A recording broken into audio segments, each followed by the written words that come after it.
Hello, this is David Wilcoxon, and in the Preterism Decoded Witnesses Part 1 and Part 2 videos, I provide quotes from the saints up through the 8th century. Now let's look at the view of the saints through the next 1,000 years. As the power of the popes increased, and they became more egregious in their sins and declarations, the saints witnessed against them and proclaimed that they are the man of sin, the antichrist beast, who leads the harlot church of Rome. Arnulf, the Bishop of Orleans, proclaimed the Pope as the Antichrist, sitting in the temple of God and showing himself as God. Gerbert of Reims in 1000 said that the Pope was the Antichrist sitting in the temple of God. Berenger said the Roman See to be not the apostolic seat, but the seat of Satan. Joachim, an abbot of the Roman Catholic Church in Calabria, wrote in his commentary on the Apocalypse, written in 1183, the harlot city reigning over the kings of the earth undoubtedly meant Rome, and that the false prophet foretold in the Apocalypse would probably issue out of the bosom of the church. Eberhard II, in 1240, the Archbishop of Salzburg, affirmed that the Pope was the Antichrist. The Albigenses of the 12th century called the Church of Rome the whore of Babylon. They said all agreed in regarding the Church of Rome as having absolutely perverted Christianity, and in maintaining that it was she who was designated in the Apocalypse by the name of the whore of Babylon. Here's a 13th century drawing depicting Emperor Domitian commanding his men to place John into a cauldron of boiling oil. But John was not harmed, so Domitian banned him to the Isle of Patmos. The Waldenses of the 13th century called the Roman Church the harlot of Babylon, and the papacy the man of sin and the Antichrist. John Wycliffe, who translated the scriptures into English, said, Antichrist, the head of all these evil men, is the Pope of Rome. Sir John Oldcastle, a follower of Wycliffe, proclaimed the Pope as the great Antichrist, the son of perdition and the open adversary of God. John Huss proclaimed the Antichrist has been revealed in the Pope, for which he was burned to death. In the 16th century, a Flemish Renaissance painter, Quentin Metzes the Younger, composed this composition of John, who was thrown into a cauldron of boiling oil on Roman Emperor Diocletian's orders after refusing to sacrifice to a false god.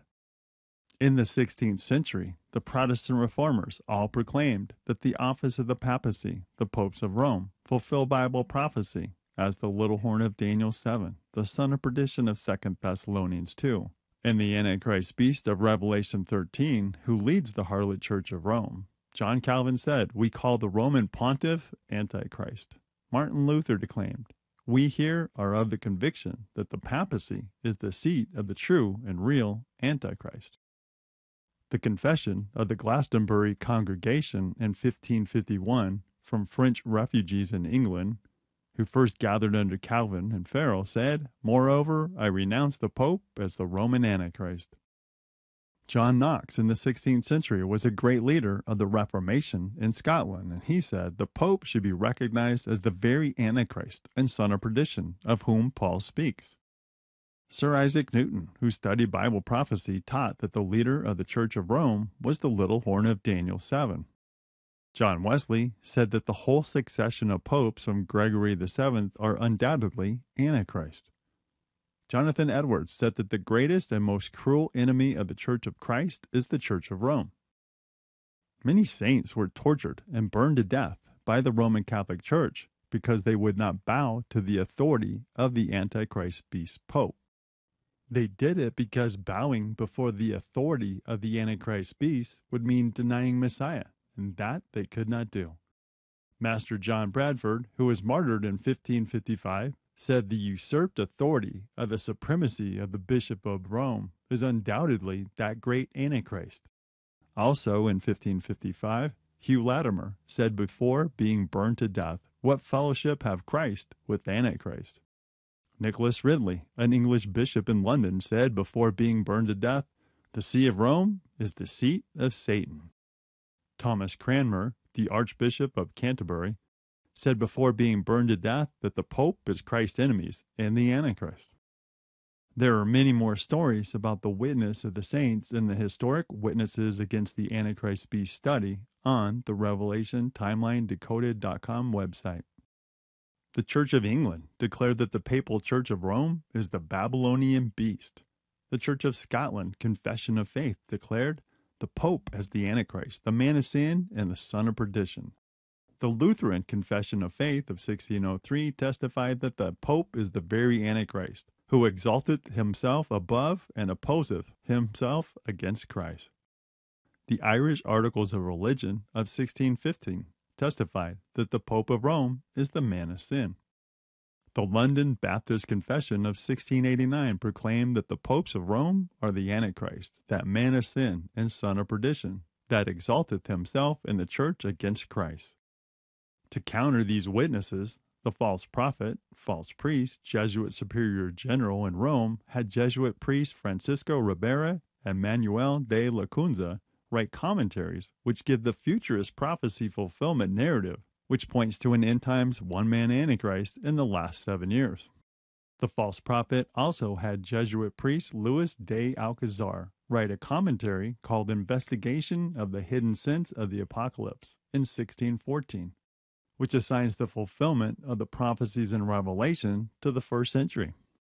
He devoted himself to bring into prominence the preterist method of interpretation to show that prophecies of Antichrist were fulfilled before the popes ever ruled at Rome, and therefore could not apply to the papacy.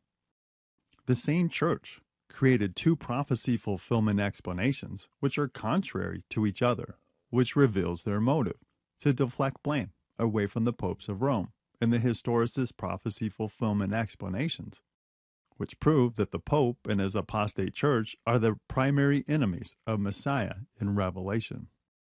So we can see how the enemy has promoted this false dichotomy between futurism and preterism in order to hide the explanations of historicism. Some preterists point to 16th century priest Francisco Ribera promoting the false dispensational view of Revelation, but then they fail to see that the Jesuits did the same thing with the preterist view. And the Jesuit explanations about futurism and preterism were not accepted by Messiah's saints for hundreds of years, as they understood the historicist narrative of prophecy fulfillment. And it's only been during the last few centuries that people have believed in the futurist and preterist explanations.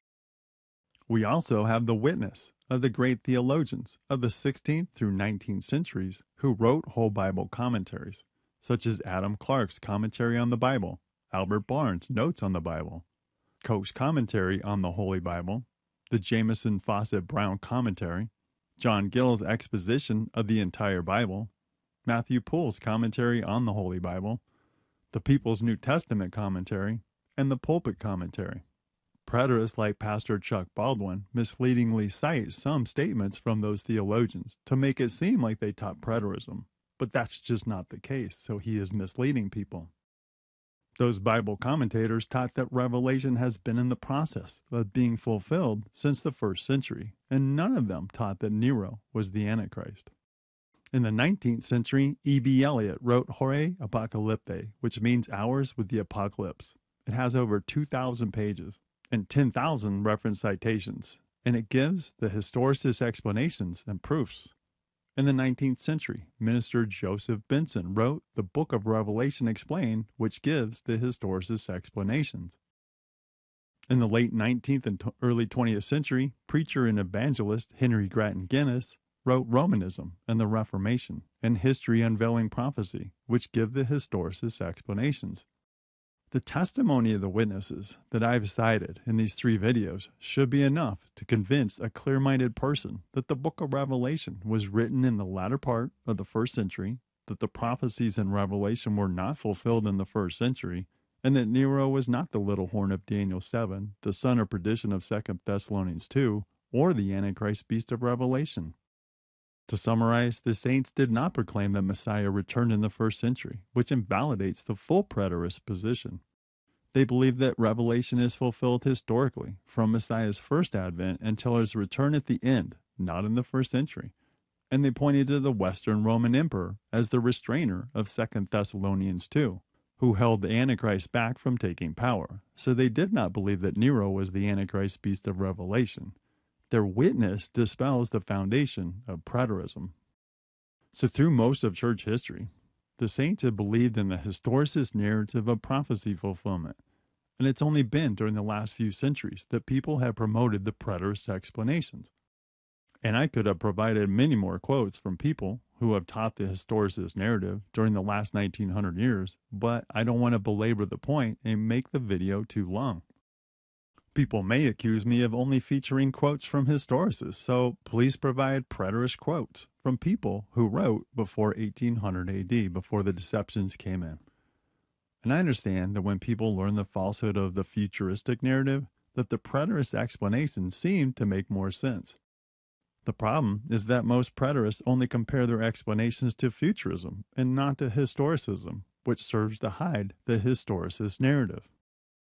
If you've made it to this point of the video, then you seem to desire scriptural truth, and I pray that you'll keep looking into the historicist explanation of prophecy fulfillment, and pray to the Heavenly Father to guide your understanding.